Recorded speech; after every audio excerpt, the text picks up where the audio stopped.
En fait, j'ai plutôt compris que l'être humain, tu vois, lorsqu'il est en mode survie, il est capable de tout. Et j'ai aussi compris qu'en fait, on dit qu'on a des principes, mais c'est pas tout le temps vrai.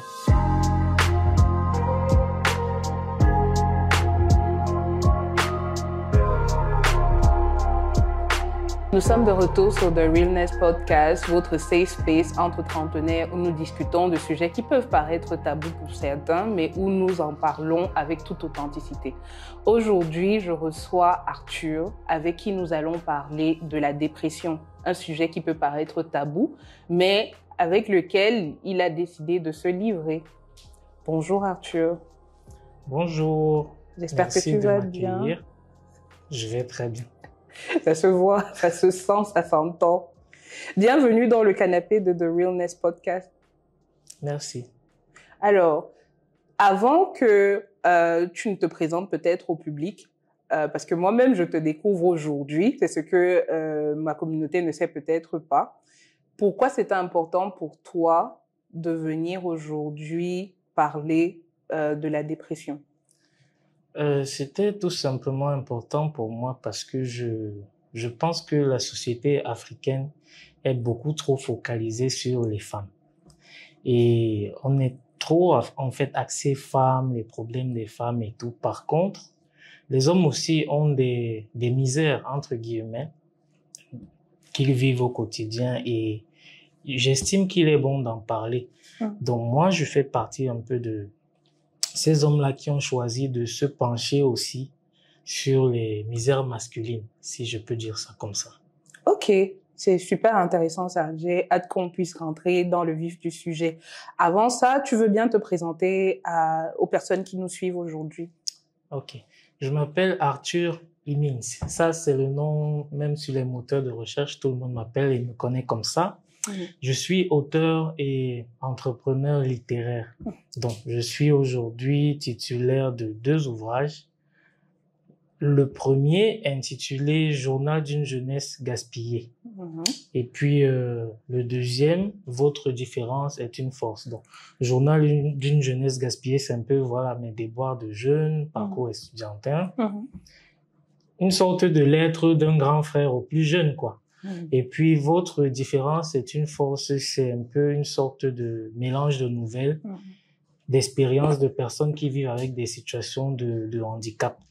Autistes, handicapés moteurs, victimes de viol, handicapés physiques, handicapés mentaux, et puis comment ils ont su en fait exploiter cet handicap pour en faire une force. Une force, ok. Ça fait combien d'années que tu es auteur?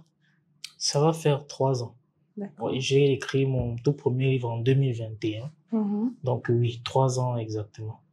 Alors, pour la communauté qui ne sait peut-être pas comment est-ce que tu en es arrivé dans le canapé de The Realness Podcast, il y a quelques jours, j'ai fait une annonce sur X, qui était auparavant Twitter, en disant que je recherche quelqu'un qui serait disponible samedi pour discuter de dépression ou de solitude.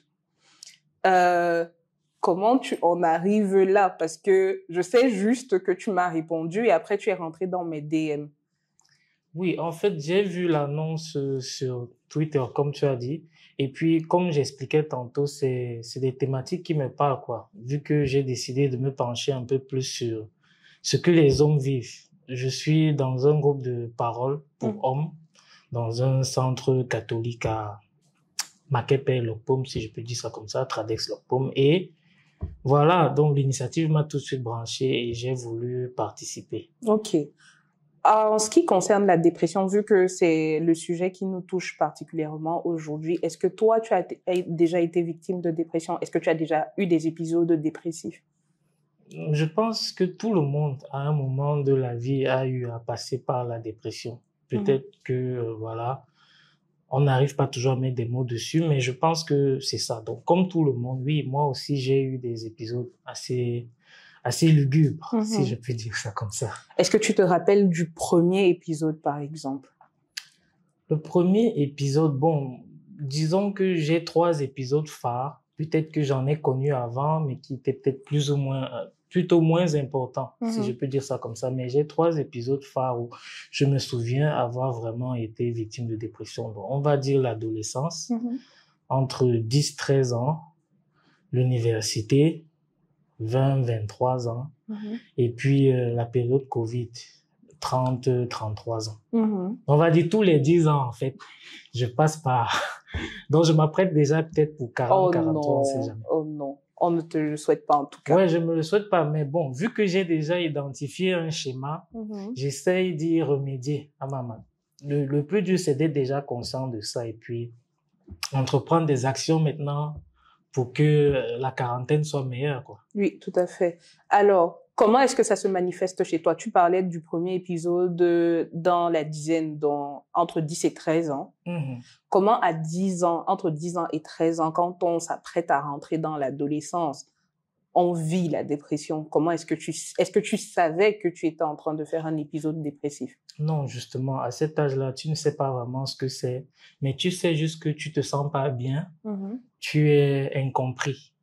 Voilà. Déjà même, vous savez, dans les familles africaines, c'est plus, elles sont gérées de manière descendante. En fait, les parents disent et vous faites. Donc, on ne considère pas réellement que, bon, voilà, surtout si tu ne manques de rien, comme on dit souvent, dès lors que tu vas à l'école, tu es nourri, tu es vêtu. On se dit en fait que tu dois pas avoir d'autres problèmes, tu ne dois pas. Donc, les problèmes d'ordre psychologique, à notre époque, peut-être même aujourd'hui encore, ne sont pas nécessairement prises en compte, quoi. On se dit, une fois que tu as mangé, tu as le nécessaire, quoi, ça va, tu n'as pas à te plaindre. Bon, tu dis que tu ne te sentais pas bien, mais comment est-ce que tu le vivais au quotidien? J'imagine que tu allais à l'école, notamment, mais à l'école, qu'est-ce qui se passait particulièrement? J'étais frustré. À l'école particulièrement, j'étais frustré parce que à cette époque, je faisais 6e, 5e. Et c'était une période de ma vie où tu t'interroges parce que là, il y a des enfants qui viennent de plusieurs backgrounds. C'est pas un peu comme le primaire qui est un peu à côté de chez toi. Là, c'est le collège. Tu as des gens qui viennent d'un peu partout et tu commences à te poser certaines questions, quoi. Pourquoi lui, il est grand, moi, je suis court? Pourquoi lui, il est brun et moi, je suis noir? Pourquoi elle a plus d'argent ou alors lui, il a plus d'argent, de plus belles chaussures. En fait, les inégalités commencent à transparaître. Et puis, en fonction de ce que tu crois ne pas avoir, oui, tu peux déprimer. Et il y a aussi, bon, la fille que j'aimais bien ne m'aimait pas. Ok. C'était en quelle classe, ça? 6e. En 6e. Ok. 6e. J'ai même jamais oublié son nom. Ah, ça? Ouais. Ah, bah, dis donc. Donc, tu étais amoureux. Est-ce que tu le lui as fait savoir? De manière indirecte. Disons que mon point faible, c'est mes yeux. Mes yeux me trahissent beaucoup. Donc, c'était du genre, elle le savait de la manière dont je la regardais, je lui parlais et tout. Mais elle s'est comportée un peu vis-à-vis de moi de manière un peu méprisante. C'était genre, bon, comme il savait que j'étais amoureux d'elle, elle en profitait un peu pour, voilà, pour me mépriser, voilà, des trucs du genre. Bon, c'est pas une sorte de... Elle a développé une sorte de complexe de supériorité vis-à-vis de moi, genre, bon, moi, je suis amoureux d'elle, et puis... Voilà. Complexe de supériorité en 6e. Comment est-ce que... c'est genre, comme on dit chez nous, elle a commencé à se sentir, se prendre la tête. Elle ne répondait pas quand tu lui parlais? Non, c'était genre en train toujours de te sortir des intrigues rabaissantes, des trucs comme ça, voilà. Alors que toi, t'es juste amoureux et tout. Bon, on peut comprendre que peut-être tu sois pas intéressé, mais il y a peut-être pas le besoin de rabaisser l'autre, tu vois. Donc, en fait, elle m'envoyait constamment des petites vannes comme ça qui me foutaient mal à l'aise et tout. Donc, voilà. Ok. Bon, quand on sort de la période de l'adolescence, tu as dit le prochain épisode, c'était dans la vingtaine, quand tu arrives à l'université. À l'université, qu'est-ce qui se passe pour que justement, il y a ce déséquilibre-là et que mentalement, tu n'ailles pas bien? Bon, à l'université, j'ai connu vraiment des échecs académiques. Là, c'est parce que j'étais pas... Déjà, justement, ma période de 10-13 ans, j'ai redoublé la 4e parce que toutes ces choses-là ont bougé un petit peu ma tête et j'étais plus concentré à l'école, quoi. Donc, j'ai repris juste la 4e, mais jusqu'en terminale, je n'ai plus redoublé. Donc, on m'a changé d'établissement au collège. Et là, j'étais plus à l'aise, quoi. Je me sentais accepté. Et mes amis de mon nouveau collège, Alfred Sacker, on est amis jusqu'aujourd'hui, plus de 20 ans d'amitié. Donc, je me dis, j'étais pas au bon endroit. J'étais dans un endroit où c'était un peu le concours du plus riche, machin, tout ça. Mais quand je suis allé ailleurs, tout était bien. J'ai recommencé à avoir de bonnes notes à l'école. C'est vrai qu'on a eu aussi notre période jeunesse, mais j'avais de vrais amis qui m'aimaient pour qui je suis. J'avais pas besoin de jouer au riche ou bien de faire semblant d'être quelqu'un que je suis pas, quoi. Donc, on a continué et puis j'ai eu mon baccalauréat, mais à l'université, je découvre autre chose. La vie seule. La solitude. Bon, la vie seule, c'est-à-dire on te paye ta chambre d'étudiant. Oui, mais tu n'es plus en famille. Oui, et tu es dans une autre ville, quoi.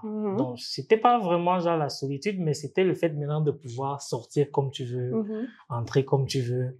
Et là aussi, c'est un peu devenu le libertinage. Et là, j'ai commencé vraiment à connaître les échecs académiques, quoi, parce que j'ai passé mon temps à faire la fête au lieu d'aller en cours. Et puis, voilà. J'étais pas à jour, mes notes en ont pâti, si je peux dire ça comme ça. Et comme je n'étais pas habitué à échouer, voilà, j'ai toujours eu mes examens, tout ça une fois. Ça m'a beaucoup perturbé, quoi. Parce que j'ai fait 6 ans à l'université pour avoir ma licence. Écoute, j'ai fait 3 ans en première année, donc ça va.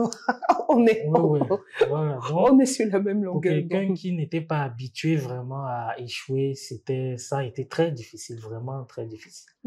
Surtout que je me suis retrouvé dans une filière que je voulais pas forcément faire.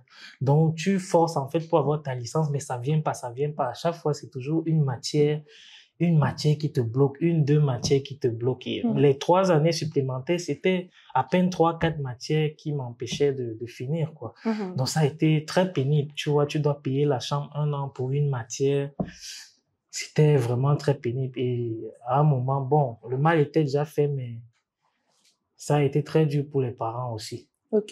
C'est ce que je m'apprêtais à te demander. Est-ce que ton entourage immédiat avait constaté justement que tu n'étais pas pareil que d'habitude, qu'il y avait peut-être quelque chose qui pouvait entraîner ton échec, ou bien c'est justement, comme tu disais, nos familles africaines, on va juste te tirer dessus en te disant qu'on te paye les études et tout, donc comment est-ce que tu te permets d'échouer? Bon, je vais dire que la seule personne, entre guillemets, qui peut remarquer vraiment quand ça ne va pas, c'est ma mère. Donc, en dehors d'elle, voilà. Bon, mais même elle, c'est vrai que certaines choses peuvent lui échapper, mais très, très, très difficilement, quoi. Donc, elle a vraiment vécu la chose avec moi, mais elle se sentait mal aussi. Elle se sentait assez mal pour moi. Bon, elle m'a aidé à sa manière, même si parfois on ne se comprenait pas toujours, mais elle m'a aidé à sa manière à remonter la pente, quoi. Comment? À remonter la pente. Bon, des conseils, genre même quand je reprenais pour une matière, elle m'encourageait, elle venait me rendre visite. Elle venait me rendre visite dans ma chambre, m'encourager, quoi, pour finir, se rassurer que tout va bien et tout.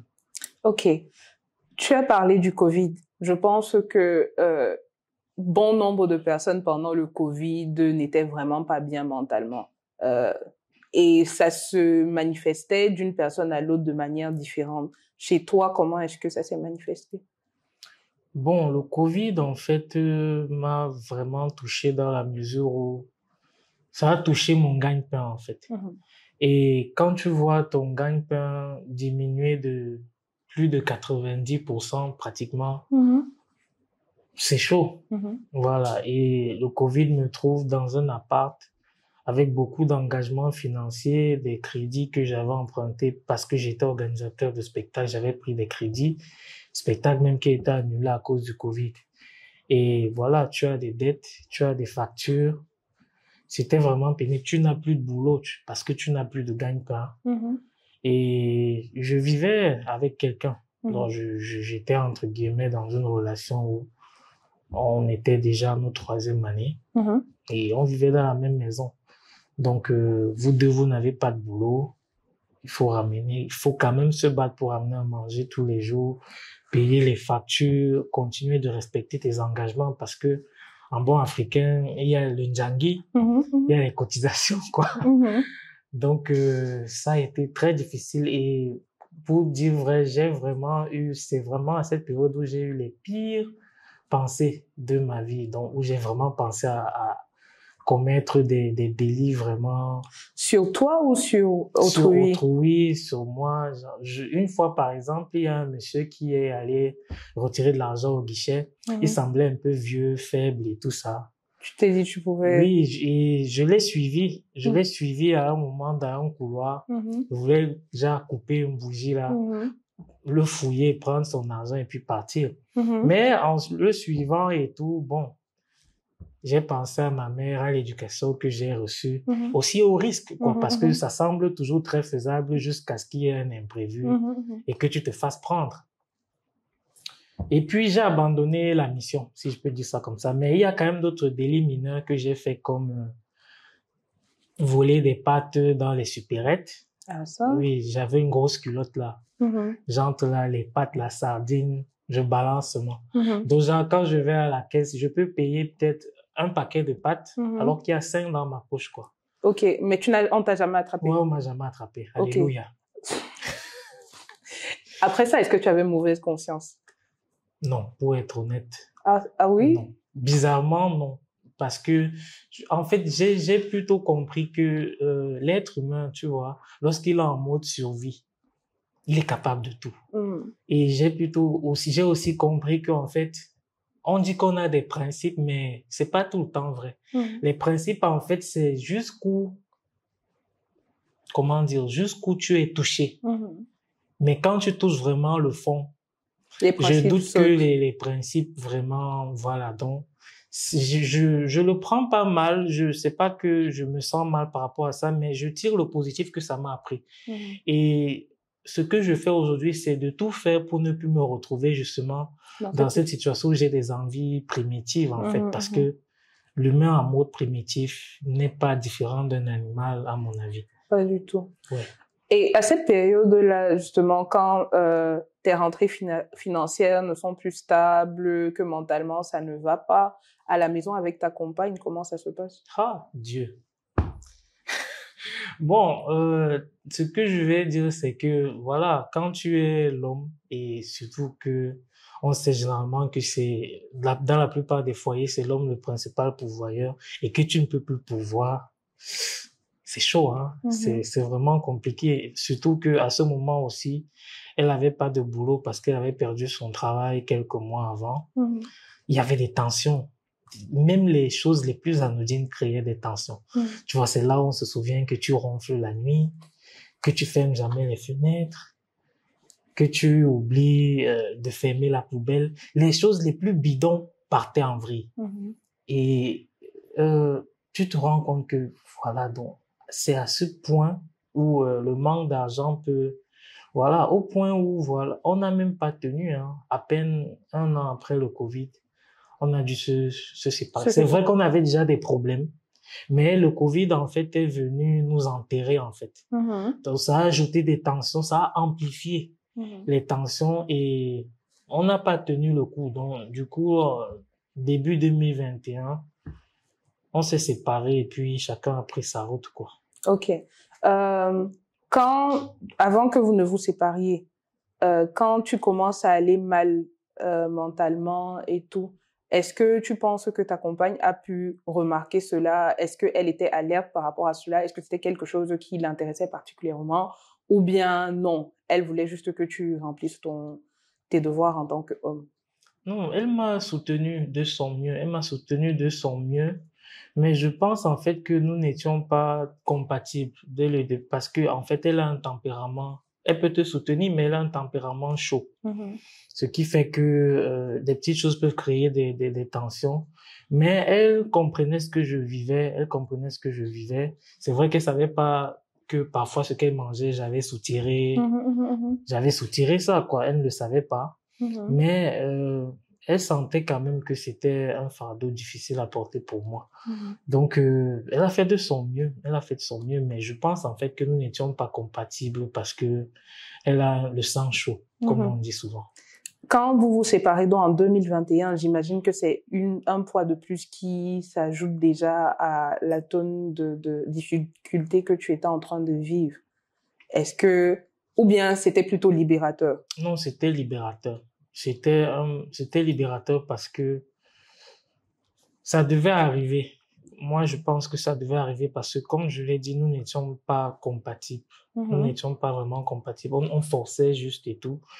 Et puis bon, il y a eu ce côté en moins, mais il y a eu autre chose parce que bon, moi, j'ai dû rentrer chez les parents. Et bon, quand tu es à la maison familiale à un certain âge et tout, ouais, disons que, on va dire que je suis quitté de la poêle à une autre poêle, ou alors de la poêle au feu, quoi. Parce que, avec les parents, quand tu es adulte, vous n'avez pas toujours la même vision des choses, ta manière de fonctionner. Parce que moi, je suis, par exemple, un gars de la nuit. Donc, je suis un gars à partir de 14 heures en descendant, c'est là que ma journée commence. Donc, on ne va pas toujours percevoir que parce que tu es un créatif, tu vas écrire peut-être des bouquins jusqu'à 6 heures et te coucher plutôt à 8 heures pour dormir à 14 heures. Donc, quand on vient, par exemple, te réveiller ou alors te demander de faire certaines choses à 7 heures, 8 heures et que tu réagis pas ou alors que tu es nonchalant parce que tu es en mode zombie, quoi, tu as sommeil.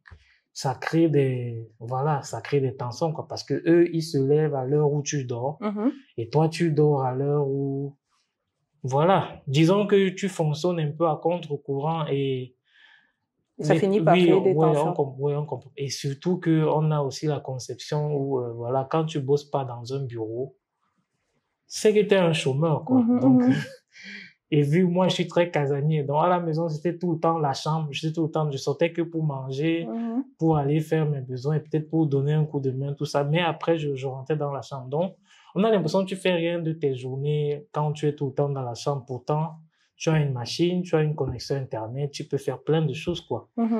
Donc, c'est un peu ça la mentalité de nos parents, si je peux dire ça comme ça. Parce que on te voit une semaine, t'es jamais sorti de la maison, tu es tout le temps dans la chambre, on se demande, mais il faut quoi de sa vie, celui-là? Combien de temps tu as passé chez tes parents, au final? J'ai fait 2020, du moins, je suis retourné parce que j'étais d'abord sorti de la maison. Et puis, je suis revenu en 2020 jusqu'en 2022. Et puis, fin 2023. Fin 2023. Non, 2020 à 2023. Oui, 2023. Ok. Est-ce que tu t'es senti diminué du fait que tu sois reparti vivre chez tes parents? Bien sûr, bien sûr. Parce que on voit toujours un homme qui vit chez ses parents bizarrement. Malheureusement, la société est comme ça. Quand tu as déjà 30 ans et plus, et que déjà, le fait de retourner chez les parents, c'est un peu comme, on perçoit ça comme un aveu d'échec. Genre, tu dois rester te battre et tout ça. Donc, c'est un peu perçu comme un aveu d'échec. Et puis aussi, c'est mal vu. Bref, de manière générale, c'est mal vu, quoi. On te voit un peu comme une sorte d'irresponsable qui veut pas grandir, quoi. Même quand tu courtises une fille, tu vois, elle va te dire comment elle aime pas les mecs qui vivent chez leurs parents. D'autres vont te dire c'est parce que j'ai mis trop fort ou bien, bref. Cette question d'intimité-là pose parfois problème, si je peux dire ça de manière générale. Ok. Bon. Si on revient sur tes épisodes dépressifs, je voudrais qu'on entre dans les détails. Je te prends un exemple. Moi, l'un des plus gros épisodes dépressifs que j'ai vécu se manifestait de façon assez bizarre, j'ai envie de dire. Je voulais tout le temps rester chez moi, dans mon lit. Je voulais pas qu'il y ait de la lumière qui rentre dans l'appartement. Je voulais pas parler aux gens du tout. Je mangeais beaucoup. Et de ce fait, j'ai pris sensiblement 20 kilos et tout. De ton côté, comment est-ce que ça se passait? Bon, à peu près pareil, hein. Il y a l'isolement, il y a la tristesse. Il y a vraiment une très grande tristesse. Il y a ce sentiment d'être incompris. Et puis, bon, moi, quelquefois, oui, face à tes 4 murs, tu pleures, quoi. Tu pleures. Et puis, moi, à un moment, j'avais même demandé carrément à la mort de me prendre. Parce que en fait, tu ne sais pas quoi faire. Tu ne sais pas où donner de la tête et tout. Tu as l'impression que ça ne va jamais s'arrêter, quoi. Ta situation ne va jamais changer. Voilà. Et vu que tu as même l'impression que ce que tu fais, ou alors ce que tu faisais comme gagne-pain, vu que l'avenir de ce secteur d'activité semble assez sombre, tu sais pas recommencer quelque chose d'autre et tout. Tu ne sais pas persévérer, attendre que ça s'arrange. Donc, c'est compliqué. Donc, il m'arrivait, oui, de verser même aussi quelques larmes. Oui, oui. Donc, il y a l'isolement, il y a ce sentiment d'être incompris. Il y a le fait de ne pas vouloir forcément se confier. Oui, et puis parfois, oui, seul chez toi, tu pleures, oui, en effet. Tu parlais du fait de ne pas vouloir se confier, mais j'imagine qu'avec tes parents, ce n'est clairement pas les personnes vers lesquelles tu vas te tourner dans ce cas-là. Bon, avec ma mère, j'ai essayé un petit peu, oui. Avec ma mère, bon, à l'époque, là, c'était pas trop ça. Mais plus ces 2 dernières années, ça s'est mieux arrangé et on communique mieux. Ok. Tu penses que qu'est-ce qui a arrangé la situation? Le fait d'être parti, hein. Tu sais, les parents, quand tu es à la maison, tu déranges. Quand tu es dehors, j'ai cuisiné, viens manger, machin, tout ça. Quand tu es dehors, tu leur manques, mais quand tu es là, tu déranges. Donc, le fait d'être parti, oui, et puis fait que comme on ne se voit plus beaucoup, quand on a la possibilité de se voir, on profite vraiment et puis on profite l'un de l'autre et voilà. Aujourd'hui, tu dirais que tu vas mieux mentalement, tu vas bien. Je veux dire, si on va sur une échelle de 0 à 10, tu seras à quel niveau? Je dirais 7. 7? Ouais. Pourquoi 7? Pas parce que j'ai tout ce que je veux, mais par rapport à tout ce que ces expériences m'ont enseigné, en fait. J'ai appris le contentement. Bref, j'ai appris toutes ces choses-là que l'argent n'achète pas forcément. La paix du cœur, quoi. J'ai une amie, par exemple, qui dit que elle a une citation très célèbre. Le ventre n'est pas transparent. Donc, peu importe ce que tu manges chaque jour, les gens ne le sauront pas.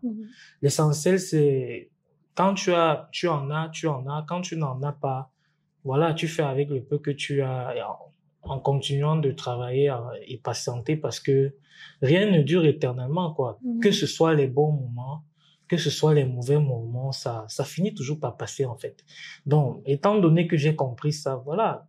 Quand je suis bien, je suis zen. Et puis, quand je suis pas bien, je suis aussi zen parce que je sais que tout ça va passer en un claquement de doigts, tout passe. Et puis voilà, c'est tout. Au début, tu parlais du groupe de soutien pour libérer la parole des hommes auxquels tu appartiens. Comment tu en es arrivé là? Qu'est-ce qui t'a fait adhérer à ce groupe-là? Est-ce qu'on t'en avait parlé dès le départ? Ou bien est-ce que c'est toi qui es à l'origine de ce groupe en question? Bon, moi, j'avais toujours voulu créer un truc comme ça et tout, mais à chaque fois, les hommes vers qui je me suis tourné étaient très réticents. Maintenant, j'ai vu l'annonce sur les réseaux sociaux, un peu comme celle du podcast. Je suis venu et puis je suis allé au club. J'ai rencontré plusieurs messieurs qui partageaient leurs expériences. J'ai trouvé ça bien. Et puis, l'avantage quand même, c'est qu'ils sont mariés pour la plupart. Ils sont pères de famille. Et ils partagent un peu leur vie de papa, le quotidien de papa, le quotidien de gérer les enfants. Vu que moi, je suis pas marié, j'ai pas d'enfants, je profite en fait de leurs expériences parce que moi, je suis de ceux qui pensent que on ne nourrit pas la poule le jour du marché, quoi. Donc, malheureusement, beaucoup apprennent dans le tas, mais moi, je profite. Je les écoute parler la plupart du temps. Je pose des questions. Comme ça, lorsque je serai aussi en famille, si je peux dire ça comme ça, je verrai un peu comment me servir de leurs expériences dans mon propre quotidien, quoi. On sait en général les stigmas qu'il y a autour des hommes qui essayent de s'exprimer autour des questions comme, sur les questions comme la dépression, justement, ou la solitude, le mal-être. Est-ce que toi, aujourd'hui, tu as plus de facilité, vu l'expérience que tu as eue avec, tu as plus de facilité à en parler en public, ou alors tu préfères toujours être dans un cadre bien précis où tu sais que tu as face à toi des personnes qui accueillent facilement ce genre de choses? Disons que oui, je préfère quand même être dans le contexte. Mais ça sort plus facilement par écrit, vu que je suis auteur, quoi. Donc, quand c'est pour écrire, je vais prendre des paragraphes. Maintenant, oui, pour la parole, je dois être quand même un petit peu préparé. C'est pour ça que tu as vu, je t'ai posé quand même quelques petites questions avant. Oui, parce que bon, je dois être quand même un peu préparé mentalement pour pouvoir me sentir plus à l'aise, quoi. Est-ce que tu as encore, j'ai pas envie de dire peur, mais est-ce que le regard d'autrui sur toi en tant qu'homme qui parle de dépression aujourd'hui a encore un certain impact ou bien tu t'en fous? Non, ça ne me dit plus rien, ça ne me dérange plus. Ok. Avant qu'on ne passe peut-être à la dernière partie du podcast, j'aimerais quand même savoir s'il fallait donner un conseil aujourd'hui à un jeune homme qui éventuellement devra passer par là. Qu'est-ce que tu lui dirais, qu'est-ce que tu lui donnerais comme recommandation pour qu'il puisse sortir de ce type d'épisode? Je dirais simplement que il n'y a rien de nouveau sous le soleil. Tout ce par quoi nous passerons dans la vie, d'autres sont passés par là avant nous. Donc, il faut simplement se tourner vers quelqu'un de confiance, quelqu'un qu'on admire, quelqu'un en fait qui a réussi à faire ce qu'on souhaite faire dans la vie. Bref, quelqu'un pour qui on a quand même des preuves tangibles de ce qu'on recherche dans la vie, quoi. Allez vers lui, posez des questions. Moi, entre guillemets, j'ai des mentors que j'embête tout le temps avec beaucoup de questions et tout. Ça te fait gagner de leur expérience, ça te fait gagner aussi du temps. Parce que tu vas esquiver, en fait, les pièges dans lesquels eux, ils sont tombés. Donc, je dirais simplement que rien n'est nouveau, hein. Tout ce par quoi on passe, d'autres sont passés par là avant et voilà, faut juste aller vers quelqu'un. Pas forcément, peut-être si on est mal à l'aise à parler en groupe, cibler une personne, un oncle, une tante, un ami, quelqu'un qu'on suit sur les réseaux de fiables et tout. Et puis aller vers la personne. Moi, mes mentors, par exemple, ne sont pas au Cameroun. On s'est jamais vu même. Bon, il y a un seul que j'ai rencontré à Abidjan, mais les autres, on s'est jamais vu physiquement. Mais on se faisait des appels vidéo régulièrement, des sessions de discussion, échange. Mais on s'est jamais vu. Donc, c'est aussi ça, la magie d'Internet, quoi. Il faut. Quelqu'un a forcément traversé ce que tu traverses. Donc, cherche, va vers lui et puis discute, ouvre-toi et puis ça va. C'est aussi le but de notre podcast, en fait, de faire du partage pour que les générations après nous comprennent que c'est tout à fait normal. Personne n'est seul à vivre ce qu'il vit. Il y a sans doute quelqu'un autour de nous qui a déjà vécu la même chose et qui a réussi à s'en sortir. Donc, on va passer à la dernière partie du podcast qui s'appelle Au pif. Je vais te poser des questions et tu dois répondre au pif. Tu dois vraiment pas réfléchir pendant longtemps. Tu me dis ce qui te vient par la tête tout de suite. C'est sans filtre. Donc, première question. C'est quoi ta hantise en tant qu'homme de 37 ans? Ne pas réaliser mes rêves. Du moins, mon rêve principal, c'est-à-dire avoir cette liberté financière de faire tout ce que je veux. Et pouvoir laisser un héritage soit à ma postérité si j'ai des enfants, soit aux personnes que j'ai à cœur d'aider parce que j'aime bien aussi le social. Ok.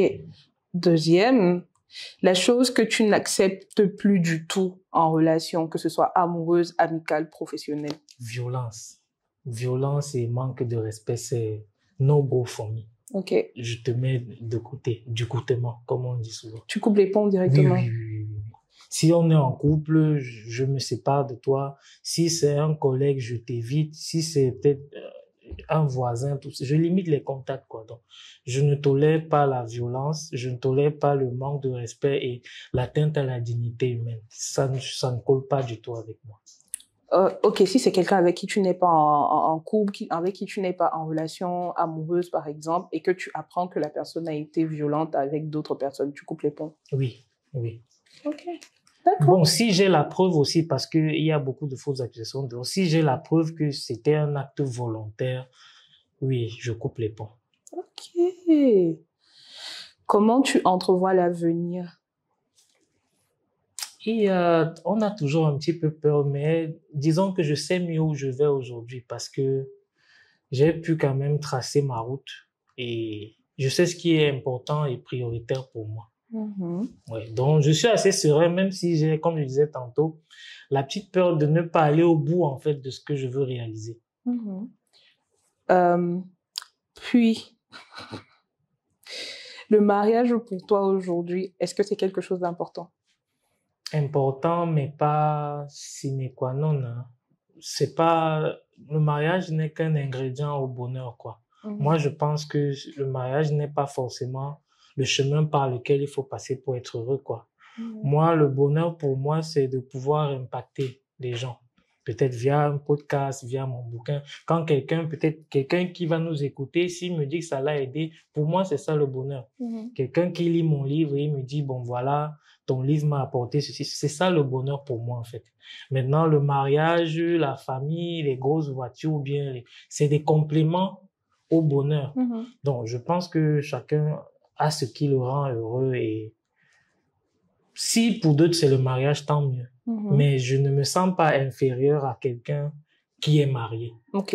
Ouais. Je comprends. Un dernier message peut-être pour les gens qui ne croient toujours pas à la dépression ou bien qui estiment que ce sont des affaires des Blancs. Bon, ceux-là, je sais pas ce qu'on peut faire pour eux. Mais je me dis, peut-être qu'ils finiront par comprendre, peut-être pas. Mais moi, je pense quand même que ceux qui disent que c'est pour les Blancs, il y a beaucoup d'ego derrière. Il y a l'ego et il y a le déni. Le déni surtout, en fait, c'est qu'on se dit non, ça peut pas m'arriver à moi. On passe tous par là, en fait. Moi, quand j'ai commencé à reconnaître vraiment les symboles de dépression, tu vois, surtout quand j'ai fait la banqueroute, quoi, j'ai fait faillite et tout, on se dit non, ça peut pas m'arriver, c'est quand même moi. Tu vois un peu, non, non, non. Donc, il y a le déni. Moi, je pense qu'il y a l'ego, il y a le déni, mais on finit tous par comprendre au fond de soi que c'est quelque chose de réel. Donc, moi, je leur dirais simplement de quitter le déni dans lequel ils s'enlisent et pour trouver des solutions, il faut d'abord reconnaître qu'on a un problème.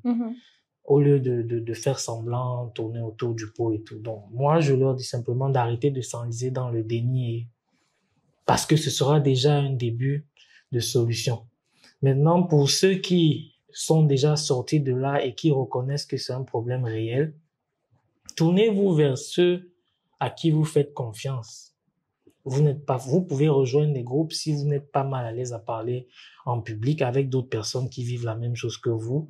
Ou alors, tournez-vous vers quelqu'un dont vous sentez à l'intérieur de vous qu'il peut vous aider, il peut vous apporter quelque chose. Vous pouvez aussi vous tourner vers des Realness Podcast. Voilà. Je pense que ça sums up, c'est la parfaite conclusion pour terminer notre épisode. Je te remercie une fois de plus d'être venu dans le canapé de The Realness Podcast, de t'être livré comme tu l'as fait. Et on espère avoir des nouvelles de toi encore.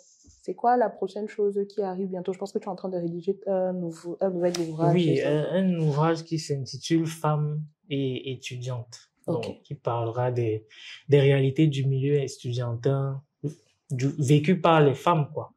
Donc, les petits pièges qui guettent les femmes, quoi. Que ce soit le harcèlement, bref, toutes sortes de violences basées sur le genre. Et puis, voilà, comment manager cela, comment faire avec cela et tout. Ok. On attend vivement que le livre paraisse pour pouvoir te supporter et on mettra juste là en bas où est-ce que les gens pourraient aller te suivre sur les réseaux sociaux. Et bon, je suis plus actif sur X. Oui. X, I am Himins, Himins. On va rajouter ça au bas de l'écran. Ok. D'accord. Une fois de plus, merci Arthur de nous avoir rejoints et on dit qu'on est ensemble. Voilà. On est ensemble. Toujours.